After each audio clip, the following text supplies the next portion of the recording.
Assalamualaikum warahmatullahi wabarakatuh. Salam sejahtera bagi kita semua. Yang saya hormati Bapak Susandi selaku dosen mata kuliah Pendidikan Bahasa Indonesia dan teman-teman yang saya cintai dan yang saya banggakan. Pada kesempatan kali ini, pada malam hari ini, saya, Intan Nusantara Dewanti, akan berpidato singkat mengenai remaja dengan kesehatan mentalnya. Tentu saja kalian semua sudah tahu dan paham apa itu kesehatan mental. Remaja adalah fase kehidupan yang berat. Banyak hal yang harus disesuaikan oleh remaja, baik secara fisik maupun mental. Bagi seorang remaja, kesehatan mental tidak kalah penting dari kesehatan fisik. Kesehatan mental memegang peran penting dalam diri remaja, di mana merupakan fase peralihan dari anak menuju dewasa, sehingga banyak sekali terjadi perubahan, mulai dari perubahan fisik, hormonal, kognitif atau kecerdasan, emosi, dan juga perilaku. Menurut WHO, 1 dari 5 anak-anak di dunia memiliki gangguan mental. Sementara pada orang dewasa, kondisi ini mempengaruhi 1 dari 4 orang di dunia. Adapun dari kasus tersebut, sekitar setengahnya dimulai pada remaja di bawah usia 14 tahun. Ini merupakan usia rawan munculnya gangguan mental yang kerap terjadi. Ada beberapa faktor yang mempengaruhi mental illness seorang remaja. Salah satunya adalah faktor lingkungan. Lingkungan adalah penyebab paling kuat gangguan ini. Dan ini termasuk dengan bagaimana pesatnya pemberitaan di internet dan media massa. Arus informasi yang mudah didapat kadang bisa membawa dampak negatif pada perkembangan mental seorang remaja, dan akibatnya juga bisa fatal. Salah satunya adalah mengakhiri hidupnya sendiri. Kadang remaja tak berpikir panjang saat mengalami gangguan mental yang berat. Mereka mencari solusi yang menurut mereka paling tepat, dan bunuh diri kerap dipilih sebagai solusinya. Adapun faktor penentu lainnya termasuk kondisi rumah tangga dan kekerasan seksual yang rentan menimpa para remaja.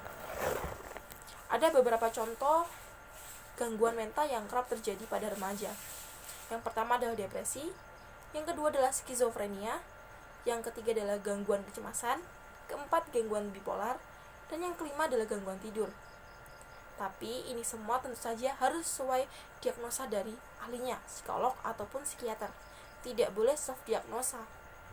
Mungkin remaja cenderung ketika merasa stres yang terlalu berat atau perubahan mood yang mungkin dalam waktu yang cukup lama, sehingga dia harus melihat informasi melalui internet, lalu dia berpikir bahwa ternyata aku sedang mengalami ini, aku sedang mengalami gangguan kecemasan, atau aku sedang depresi, ataupun aku sedang bipolar.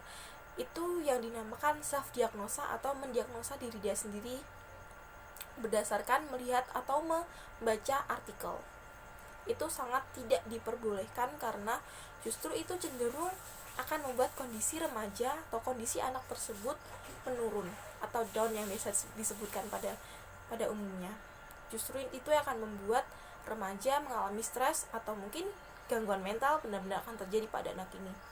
Makanya jika kita atau kalian mengalami hal yang sama atau mungkin hal yang kalian baca melalui internet atau artikel, segera saja mencari pertolongan. Jangan self-diagnosa. Itu benar-benar tidak diperbolehkan. Lalu tentu saja semua itu ada tips untuk menjaganya. Ada beberapa tips untuk menjaga kesehatan mental pada remaja. Yang pertama, yang paling utama adalah katakan hal positif pada diri sendiri. Kedua, tuliskan hal-hal yang patut untuk disyukuri. Ketiga, fokus pada satu hal pada satu waktu. Lalu keempat adalah olahraga. Yang kelima, terbuka pada seseorang yang kamu percaya. Lalu yang keenam, tidur tepat waktu. Tidur tepat waktu sangat-sangat efisien untuk menjaga kesehatan mental pada remaja. Percaya pada dirimu sendiri, kamu bisa untuk melewati semua ini. Percaya bahwa ini hanya fase. Ketika kita benar-benar merasa sedang tidak merasa baik-baik saja, segera cari pertolongan, jangan menunggu sampai parah. Karena kesehatan mental itu benar adanya, gangguan mental itu benar adanya, mental illness atau mental disorder itu benar adanya. Jadi jika kita merasakan hal itu, segera cari pertolongan. Sekian pidato dari saya. Bila ada salah kata, mohon maaf yang sebesar-besarnya. Wabillahi taufiq wal hidayah. Wassalamualaikum warahmatullahi wabarakatuh.